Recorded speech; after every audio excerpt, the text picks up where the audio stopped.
안녕하십니까. 통일전망대 김필국입니다. 차미연입니다. 요즘 북한 방송에선 군대를 돕는다는 뜻의 원군과 관련된 특집물이 자주 나온다고 합니다. 네, 가산을 모두 팔아 군을 지원했다거나 자식들을 다 군에 보냈다는 사람들 이야기가 미담처럼 소개되기도 합니다. 군사적 긴장이 고조되는 상황에서 북한이 원군을 강조하는 이유가 있을 텐데요. 김세로 기자, 하나씩 살펴볼까요? 네, 북한은 최근 원군 공로자를 소개하며 이들이 진정한 애국자라 치켜 세우는 특집물을 방영했는데요. 주로 자녀를 군대에 보냈다는 어머니 등이 소개됐는데 이들 중에는 30년간 부모 없는 아이 43명을 맡아 키운 뒤 모두 입대시킨 의사도 있습니다. 이 사진에 있는 아이들이 다 저국보의 처소에 선 저희 자식들입니다. 아이들 이름도 충성하라는 뜻을 담아 결사옹위, 총폭탄 같은 식으로 지었다고 합니다. 저 아이들이 얼굴에 다시는 그늘이 지지 않으려면 저국이 강해야 한다. 그래서 저는 아이들 이름도 결사옹위, 청폭탄, 성세의 방패들로 지어주었습니다. 이 밖에 북한 최고대학이라는 김일성대 입학 추천을 받은 딸을 최전방에 입대시켰다는 어머니도 있었습니다. 대학을 다니며 자기의 푸른 꿈을 실현하려는 생각이 왜 없었겠습니까? 그러나 그는 자기를 키워준 조국이 더없이 소중하기에 손에 펜이 아니라 총을 잡았던 것입니다. 그런데 원군이라는 게 자녀를 군대에 보내는 것만을 뜻하는 건 아니죠. 네, 군대 물자를 지원하거나 노동력을 보태고 각종 뒷바라지를 하는 것도 중요하게 거론하는데요. 세간살이를 모두 털어 군대에 지원한 사연이 후대의 본보기가 될 미담으로 소개되기도 합니다. 아버지, 난 오늘 떠울었어요. 어머니가 글쎄 나의 유일한 덕무인 텔레비전마저 들고 나갔어요. 원어 물자를 마련한대요. 지난 2월 열병식 때는 원군 공로자를 초청해 참관하기도 한 데 이어 기념사진도 찍는 등 원군을 강조하는 분위기가 전 사회적으로 이어지고 있습니다. 북한이 최근 이렇게 원군을 유독 강조하는 이유가 있겠죠. 한미연합훈련이 진행되던 지난달 북한은 고등학교를 갓 졸업한 학생이나 심지어 제대 군인들도 입대, 재입대를 탄원했다면서 대대적으로 선전했었죠. 우리 수백만 청년 대군인들은 적들이 외치는 평양 점령이란 있을 수 없는 개꿈에 지나지 않습니다. 그런 만큼 원군을 강조하는 것도 한미에 대한 적개심을 끌어올리면서 결속을 다지려는 시도로 보이는데요. 국방력 강화, 여러 가지 사회주의 건설을 군을 앞세우는 상황이기 때문에 군이 다시 전면으로 등장하라는 그런 상황이고요. 그러나 이 부분을 국가가 모두 책임을 질 수가 없으니까 결국 다시 원군을 강조하는 주민들의 애국심에 기대 경제난 등의 난관을 돌파하려는 것으로도 해석됩니다. 네. 북한은 조만간 군사정찰 위성을 쏘겠다고 공언한 상태죠. 그런데 얼마 전에는 각종 실용위성의 필요성을 부각하고 나섰습니다. 우주 개발의 정당성을 강조하기도 했는데요. 북한의 속내가 뭔지 궁금합니다. 네, 북한은 지난 26일 국토환경보호성과 정보산업성 기상수문국 간부가 조선중앙통신과 일종의 기자회견을 했다고 전했는데요. 위성 자료를 통해 산림과 생태 환경을 보호할 수 있고 정보통신 사업에서도 변혁과 혁신을 기대할 수 있다. 또 폭우, 홍수 등의 경보에 활용해 농업 발전에도 도움이 된다며 우주 개발이 필수적이라고 강조했습니다. 김정은 위원장은 지난 18일 국가우주개발국을 찾아 정찰 위성뿐 아니라 다양한 위성 발사 계획을 밝혔었는데요. 기상 관측 위성, 지구 관측 위성, 통신 위성 보유를 선점고지로 정하여 재해성 기후에 철저히 대비하고 실용 위성의 필요성을 부각하면서 위성 개발의 정당성을 강조하려는 거란 해석도 나옵니다. 대외적인 또는 대내적인 명분 쌓기 의미로서 민수 부분에서의 역할이 크다는 것을 강조한다고 봐야 되겠습니다. 네, 조만간 군사정찰 위성을 쏠 거란 관측이 나왔었는데요. 움직임이 있나요? 네, 북한은 이미 군사정찰 위성 1호기 제작이 완료됐다면서 계획된 시일 안에 발사하겠다고 공언한 상태인데요. 이달 중에 쏠 거란 관측도 있었지만 특이 동향은 포착되지 않았다고 합니다. 동창리 서해 위성 발사장 준비가 아직 안 끝났고 국제헬사기구 등의 발사 예정 기간과 추진체 낙하 예상 지점 등이 통보되지 않았다는 점을 들어 일각에선 가을쯤 발사할 수 있다는 전망도 내놓고 있습니다. 하지만 북한이 이미 발사 의지를 밝힌 만큼 국제 정치 상황을 고려해 시점을 저울질하는 게 아니냐는 분석도 있습니다. 지난 25일은 북한이 중요하게 기념하는 조선인민혁명군 창건일이기도 했는데요. 열사릉 참배와 각종 공연이 열린 걸 제외하면 별 군사적 동향 없이 조용히 지나갔습니다. 네, 북한 내부적으로는 식량 문제에도 사활을 걸고 있다죠. 네, 요즘 북한 방송엔 채소 농장이나 농업 기술 관련 소식이 연일 나오는데요. 모내기가 필요 없는 밭벼 재배 방법이나 생육 종기간에 강경수를 거의나 되지 않기 때문에 많은 물을 전략할 수 있는 유리한 점을 가지고 있습니다. 부족한 화학 비료를 대체하는 용도의 식물 활성제를 쓰는 방법을 전수하기도 합니다. 강 바닥 파기나 제방 쌓기 같은 정비 사업도 일찌감치 시작했습니다. 해마다 저기서 많은 물이 일세 밀려와서 피해를 줬습니다. 요게 이번에 사방약의 경사를 내밀어서 두 번 다시 그런 피해를 제기하고 있습니다. 지난해 심한 봄 가뭄과 여름 폭우로 타격을 입었던 만큼 피해 예방에 만전을 기하고 있는 것으로 보입니다. 네, 김세로 기자 수고했습니다.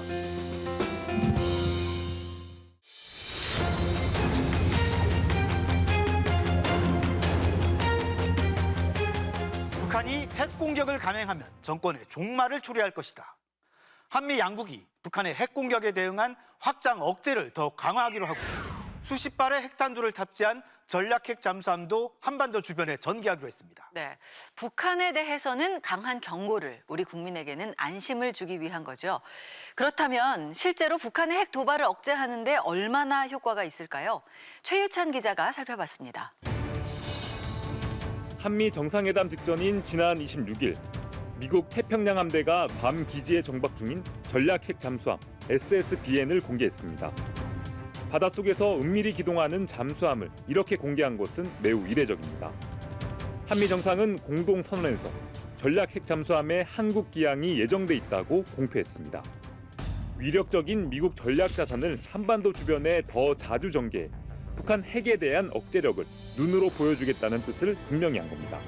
미 전략 자산의 한반도 전개도 정기적이고 지속적으로 이루어질 것입니다.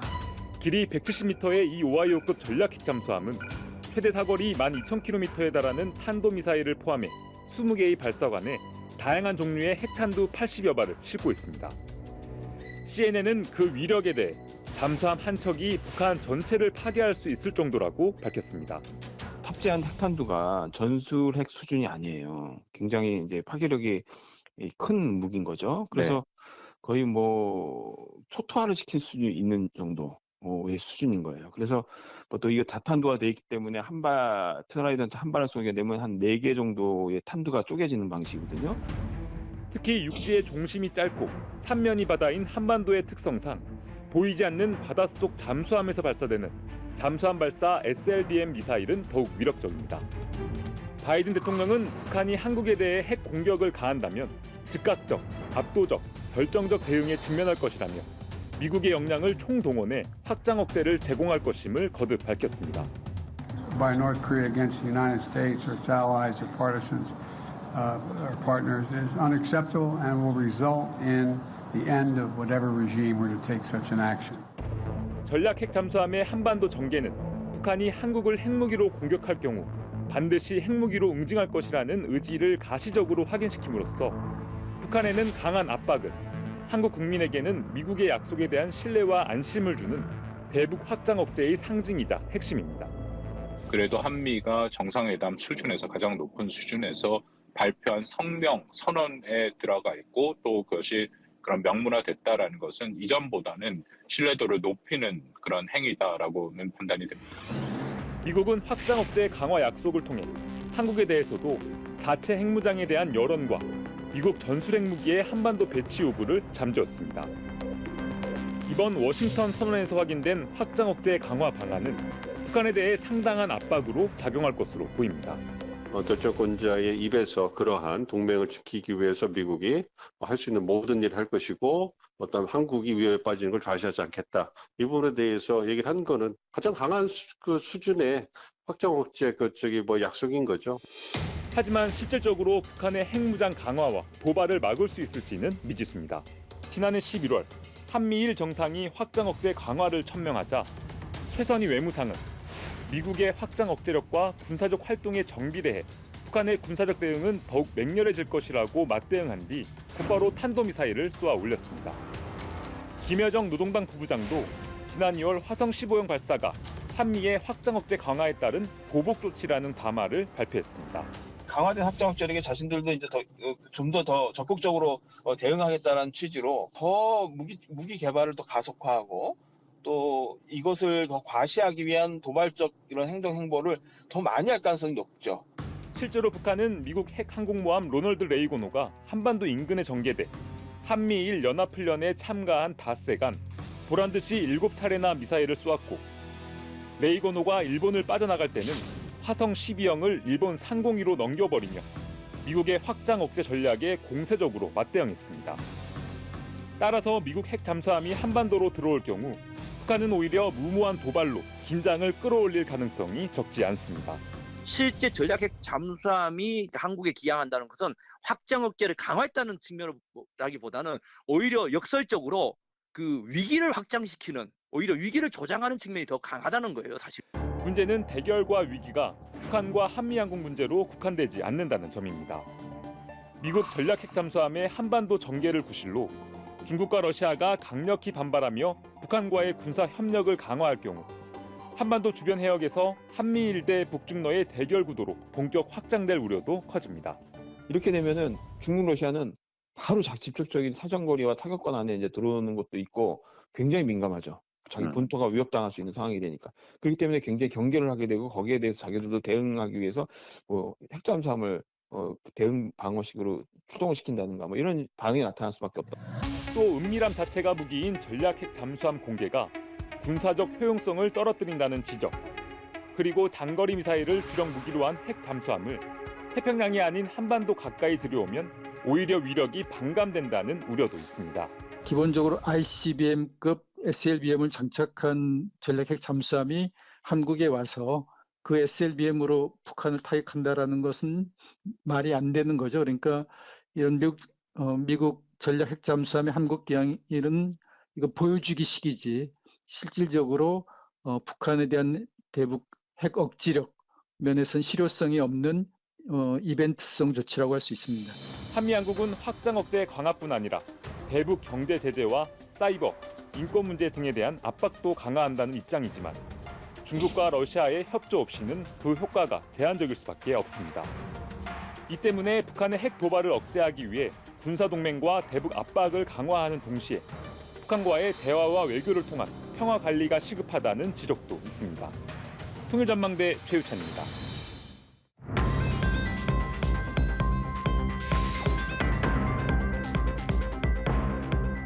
최근 북한 방송에선 눈여겨볼 만한 기행 프로그램을 방송했는데요.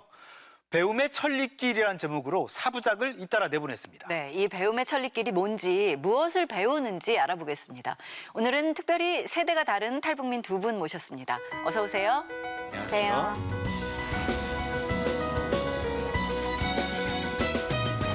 네, 천리라는 말 요즘에는 잘 안 쓰잖아요. 그렇죠. 이 천리가 어느 정도 됐는지 아세요? 대한민국에서 군대 갔다 온 사람이면 거의 다 들어서 알았을 텐데요. 네. 천리 행군이라고 해서 완전 군장하고 천리, 즉 400km를 걷는 훈련입니다. 천리가 400km. 그렇다면 이 북한에서 말하는 배움의 천리길은 어떤 길인지 또 누가 다녀오는지 영상으로 만나보시죠. 네, 여기는 압록강을 끼고 있는 양강도의 포평 지역. 털모자를 쓴 앳된 얼굴의 학생들이 행진을 합니다. 바로 배움의 천리길 답사에 나선 학생들입니다. 우리 답사 행군대원들이 이번 천리 행군길에 처음으로 령을 넘습니다. 산세가 가장 험한 연길입니다. 지금 학생 동무 힘듭니까? 좀 힘듭니다. 좀 힘듭니까? 예. 사실 배움의 천리길은 말 그대로 천리를 걸으면서 배우라는 건데 김일성 주석이 1923년에 12살 때 걸은 조선을 배워야 된다는 아버지의 유언에 따라서 중국 중강진에서 팔도구에서 만경대까지 천리 구간을 걸은 데에서부터 비롯됐고요. 1974년도에 처음으로 김정일 위원장이 5천 명의 답사생을 처음으로 모아가지고 걸었던 그런 데서부터 비롯돼서 지금은 해마다 하고 있는 게 배움의 천리길입니다. 네. 사나운 눈바람을 헤치시며 천리길을 걸으셨으니 위대한 대원 스님 그 얼마나 힘드셨을까. 험한 길을 행군하는 건 물론이고요. 스스로 밥을 짓고 고구마를 삶아서 먹는 일 등은 모두 어린 시절 김일성의 고생을 따라 배우기 위한 거라고 합니다. 우리가 걷는 이 길이 위대한 수령 김일성 내스님께서 고르신 배움의 천리길인데 이 길에서 절대로 쓰러질 수 없습니다. 학생들은 천리길을 행군하면서 김일성이 머물렀던 여관, 김일성이 전보를 붙였던 우체국 등 김일성의 유적지를 그대로 돌아봅니다. 그리고 가는 곳마다 지역 주민들이 환영 행사로 맞아주는데요. 북한 TV는 학생들에게 귀중한 수업 과정이라고 선전합니다. 다시금 새겨 안고 혁명의 천만리길을 억세게 걸어갈 이 땅의 새 세대들의 답사 행군은 끝없이 이어질 것입니다. 네, 김일성이 12살 때 고생하면서 배운 걸 따라 배우라는 배움의 천리길. 남인희 씨도 혹시 가본 적 있으세요? 저는 가보지는 못했었어요. 특별히 선발된 사람들만 좀 가는 거라서 저희 할머니랑 부모님 세대만 해도 굉장히 어떤 그 충성심이 높으셔가지고 저한테 항상 그러셨던 게 이제 우리 수령님께서는 12살에 배움의 천리길을 고르셨는데 너는 공부도 제대로 못하냐 이런 식으로 얘기를 항상 들었거든요. 배움의 천리길이라는 노래도 있어요. 시험에 가장 많이 나올 만큼 굉장히 중요한 이 과정이거든요. 배움의 천리길 너정은 팔도구 포평 월탄리 오가산려 합 흑수진곡에 강계진천 뭐 지나고 있네 이런 식으로 어서 가자 배움의 천리길 희천 향산 구장계 천신안주 평양 칠골만경대 이렇게 끝나요. 아직도 기억을 하고 있습니다. 집에서 매일 부르는 거 아니죠? 이걸 왜 기억하고 있는지 모르겠네요. 네. 저는 가봤어요. 그 배움의 천리길 답사권을 저의 노력으로 제가 토끼 2,400마리 키워서 그걸 이제 국가에다 바쳐가지고 배움의 천리길 답사권을 땄거든요. 그래서 온 동네가 진짜 정말 잔치하듯이 했고요. 제가 그때 걸으면서 가장 힘들었던 구간이 있어요. 오가산역이라고 있거든요. 배움의 철길 노송도가 팔독, 보평, 월탄리, 오가산 이렇게 자강도 그 영을 넘는데 그 오가산이 거의 45도 각을 이제 올라가야 돼요. 거의 엎드리다시피 이렇게 올라가는데 정말 힘들었어요. 그것뿐이 아니고 또 어떤 게 있냐면 야간 행군을 하는 게 있어요. 깔딱고기인가 봐요. 네. 그러니까요. 너무 힘들어요. 듣기만 해도 힘들어요. 네. 그래서 밤에 자다가 그 행군하다가 며칠 이제 인원 조회를 해보면 없어요. 그러면 다시 길을 돌아가 보면 길에서 자고 있거든요.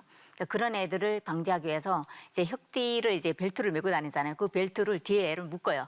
그렇게 해서 앉아는 애가 뒤에 애를 끌고 가고 이렇게 해서 걷던 적이 있고. 근데 그렇게 힘들었어도 저는 상당히 그때 당시 정말 뿌듯했던 것 같아요.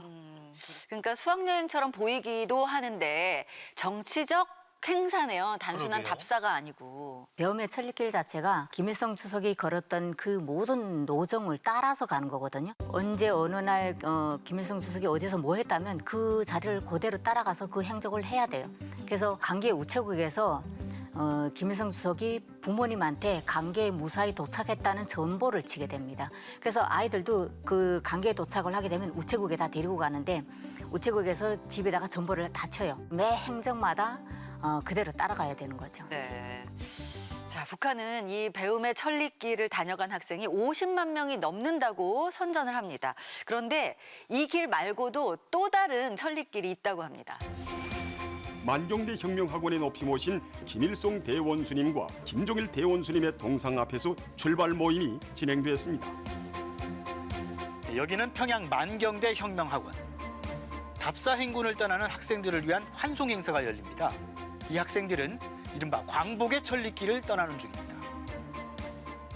답사 행군 대원들은 위대한 수령님께서 일제의 총칼 밑에서 신음하는 조국의 현실을 가슴에 새기시며 고르신 불멸의 로종을 따라 촌요리의 행군을 진행하게 됩니다.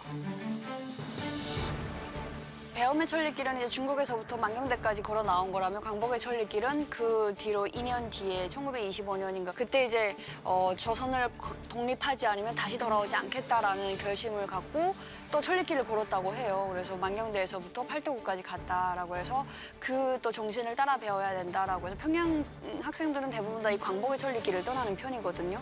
그래서 배움의 천리길 같은 경우에 3월이다 보니까 좀 그나마 봄 날씨라서 괜찮은데 이제 광복의 천리길은 1월이라서 굉장히 추울 때 떠나서 엄청 고생을 하는 거죠.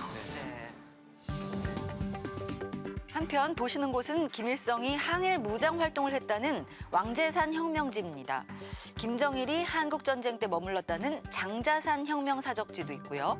이렇게 북한에서는 김일성, 김정일 관련 행적이나 혁명사적지를 따라서 답사, 행군을 한다고 하는데요.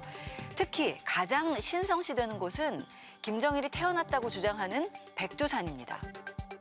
답사 행군지가 계속 추가되고 늘어나고 이렇네요.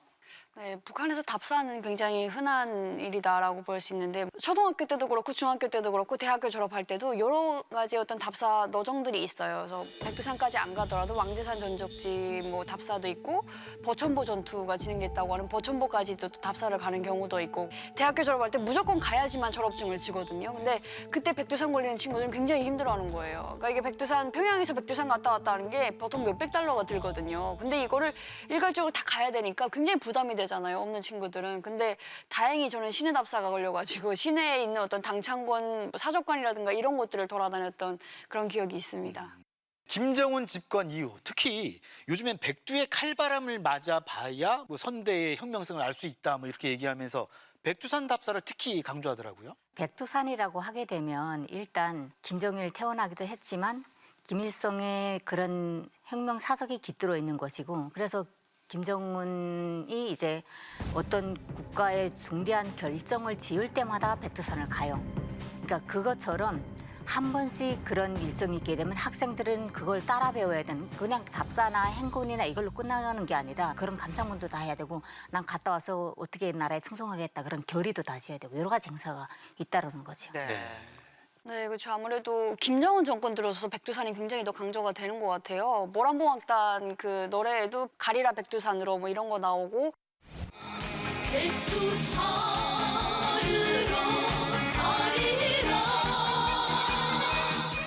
백두의 열풍으로 백두산의 칼바람 이런 식으로 또 김정은이 직접 뭐 말을 타고 백두산에 가기도 하고 이랬는데 북한의 어떤 정통성을 주장하는 그런 것이잖아요. 북한 주민들을 좀 더 적극적으로 일도 잘하고 네, 여러 가지 국가에 충성하도록 하는 그런 또 사업의 일환이 아닌가 그런 생각이 됩니다.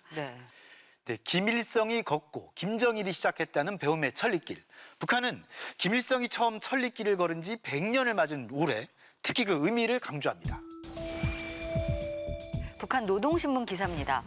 적대 세력들이 다시는 북한을 건드릴 엄두조차 낼 수 없게 군사적 강세를 다져나가는데 최대의 애국이 있다면서 이 중심에 새 세대 청년이 있다고 강조합니다. 김일성의 업적을 기리기 위해 자강도에 설립된 배움의 천리길 학생소년 궁전. 얼마 전엔 기념보고회를 열어서 3대의 업적을 칭송하기도 했습니다. 북한은 최근 젊은 세대의 사상 무장에 심혈을 기울이고 있잖아요. 그렇죠? 이 배움의 천리길도 이런 흐름하고 관련이 있겠죠? 사실 북한이 최근 뭐 반동 사상문화 배격법, 뭐 청년교양법, 뭐 평양문화원 뭐 그런 법을 여러 가지 제정을 하고 있는데 이걸 제정한다는 그 자체가 젊은 세대들의 사상에 대한 거하고 결부시키거든요. 배움의 천리길도 혁명 사상을 배워야 되니까 그런 나쁜 사상을 머리에 두지 말고 정말 빨간 사상을 배워라 이 연장선이 되는 것 같아요. 네. 1923년에 걸었다라고 하는데 그때는 뭐 너도 나도 다 걸어 다닐 때였으니까 당연히 걸을 수밖에 없었는데 지금은 여기 남한에서도 거의 부산까지 2시간 반이면 가잖아요. 어쨌든 그만큼 북한은 아직 좀 제대로 된 발전을 이룩하지 못한 상태에서 계속 이런 혁명 사상만 강조하는 게 되게 효과가 없지 않을까. 차라리 경제적인 발전을 이뤄놓고 그때는 그렇게 이렇게 걸어 다녔지만 지금 너희는 이렇게 열차를 타고 왔다 갔다 할 수 있다. 이걸 보여주면 오히려 더 효과가 있지 않을까 이런 생각이 들기도 합니다. 네. 성장기의 어린아이들이 천리길 400km나 걸어야 한다는 걸 어떻게 봐야 할까요? 네, 북한 아이들 삶도 좀 더 나은 방향으로 변화하기를 바라봅니다. 오늘 도움 말씀 고맙습니다.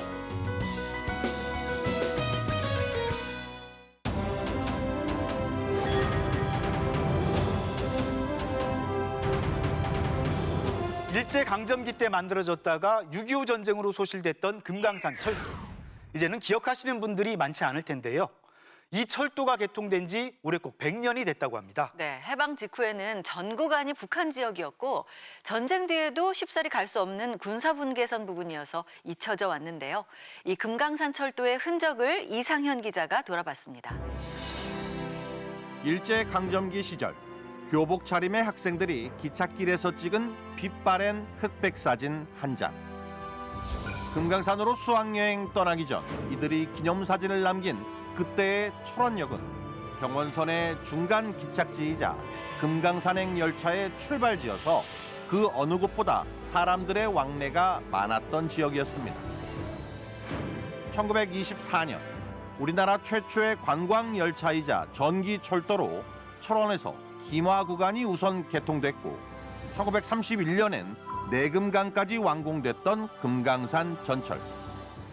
개통 100년째를 맞은 그 금강산 전철의 흔적들을 찾아봤습니다. 철원 노동당사 옆에 민간인 통제구역으로 들어서면 차로 5분 만에 나타나는 논밭과 나대지. 바로 금강산 전철의 출발지 철원역이 있던 곳입니다. 100년 전 이곳 철원역엔 보시는 것처럼 두 개의 철로가 놓여져 있습니다. 서울과 원산을 오가는 경원선 철로가 하나고요. 바로 옆 이곳이 금강산으로 출발하는 철길이었다고 합니다. 녹슬고 끊긴 철로엔 돌과 잡초만이 무성했고 인파로 북적였던 역사는 야적장 컨테이너들이, 역전 광장은 논들이 대신 자리를 차지했습니다. 전쟁이 시작되자마자 거의 초기에 남쪽에 그 당시에 미군의 집중 포격을 받는 바람에 다 이제 불타 없어졌고 아무것도 사라졌거든요.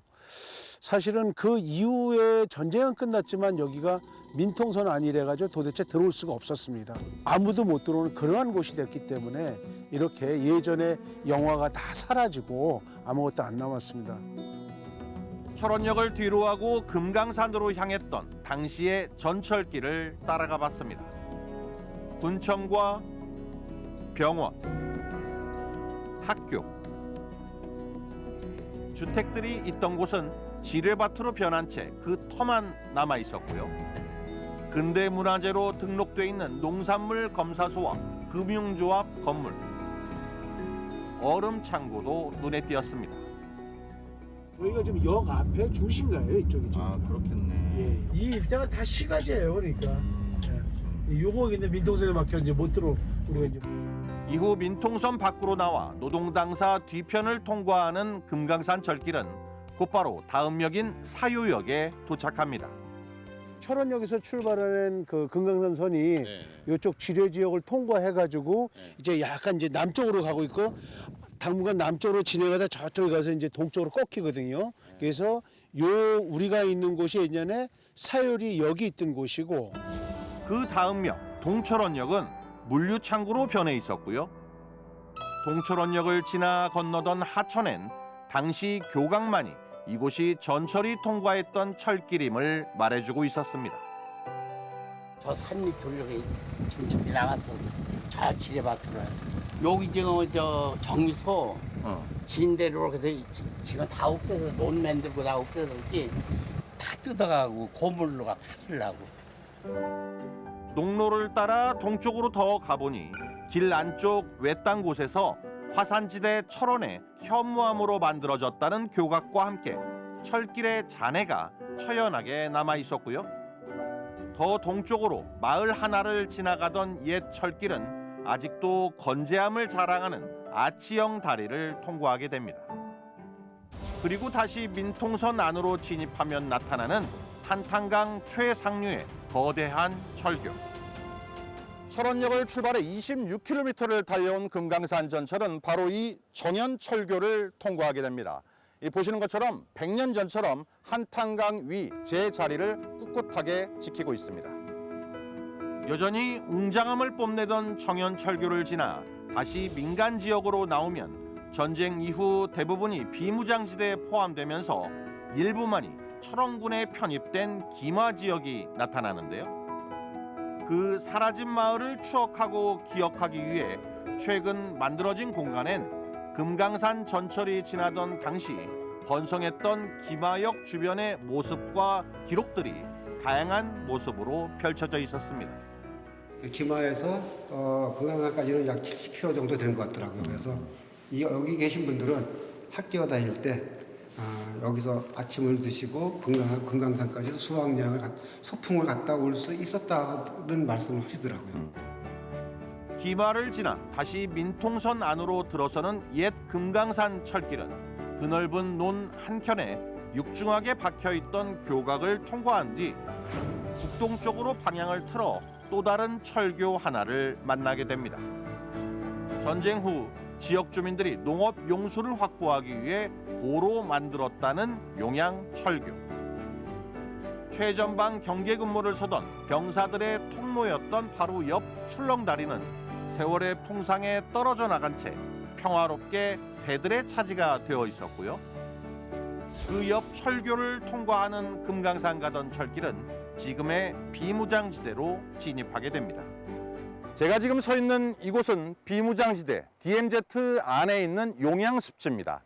금강산으로 가던 철길은 이 습지 뒤편을 지나 휴전선을 통과하고 곧바로 북한 지역으로 들어가게 됩니다.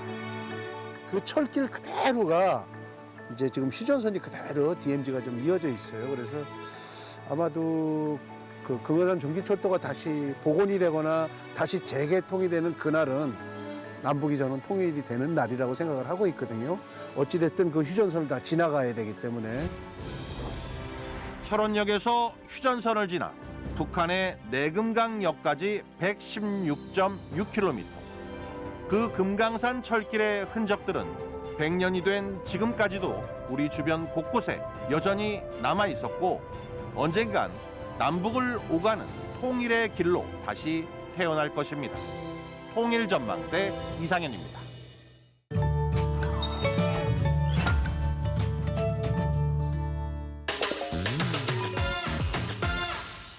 알구이? 알개구이. 알쓰리철? 왠지 개꽃 알철. 난생동물이 알을 낳는 시기를 가리키는 산란기. 북한에서는 알쓰리철이라고도 합니다. 알을 낳는다는 뜻의 쓸다를 북한에서는 쓸다라고 하기 때문입니다. 오, 되게 많이 신기하다. 오, 뭐야? 알쓰리철 같았어. 이거 어떻게 맞추는 거야? 살짝 싹쓸이 그거네. 4월의 마지막 주말입니다. 이제 곧 계절의 여왕이라는 5월이 되는데요. 한동안 변덕스러웠던 날씨도 한층 포근해질 거라고 합니다. 네, 요즘 아쉽고 안타까운 뉴스가 참 많았는데요.